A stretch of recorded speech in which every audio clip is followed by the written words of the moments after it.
Hi, it's me again with Corel Adult Tips and Tricks. I started thinking about that video. There's a lot better way to make a curved path, uh, sidewalk out of like pavers or sandstone.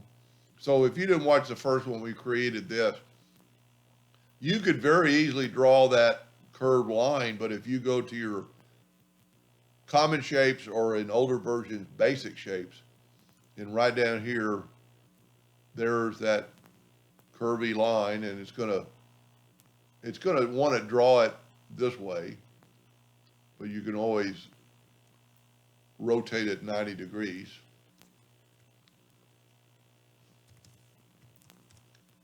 Well, and then you just place it on top of your drawing and kind of get it whatever size you want. If you make it a little bit bigger, and then the easiest thing to do is just set your nudge factor on what we had previous. It's set on 5. This is only, well, really we could set it on like 3, so maybe it'll keep it on the screen.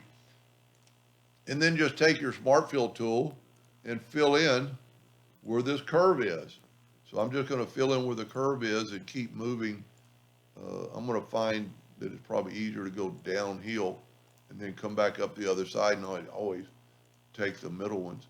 But I'm just getting the ones that are inside the line.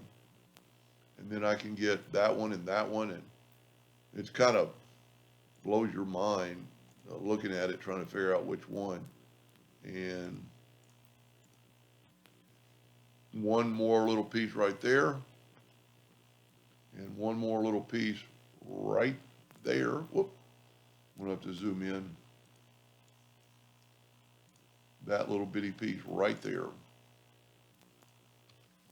And so that's how a mason would basically do it. Now, if you still wanted to make them brown or whatever color you want, and then you could take your, because we've nudged, you can nudge this over, which is your curved line, and you might not be able to fill them all in with black or whatever color you want, but we could fill them in. You got them all. Well, see, I must have missed a piece down there. So you're still in that mode. We can move that back, and there's the piece we missed right there. So I'm going to fill that in. Go ahead and turn it that brown. Then we can nudge this over and fill it with black. And you have the black mortar or whatever. And you could build on this. You could keep it going, making it longer. We could Control G, Control D to duplicate it. It should be the same width. So you could just kind of keep going with this. Or you could have made it longer to begin with, because that's going to kind of look a little bit funny. You could actually have done this, duplicate, and have it go to the bottom. And then you are going to actually have a line there, but we could probably delete those lines and have bigger rocks in the middle, and whatever you want to do, or just make some free-form lines in there. Anyway, I hope that helped a little bit. Thank you for watching.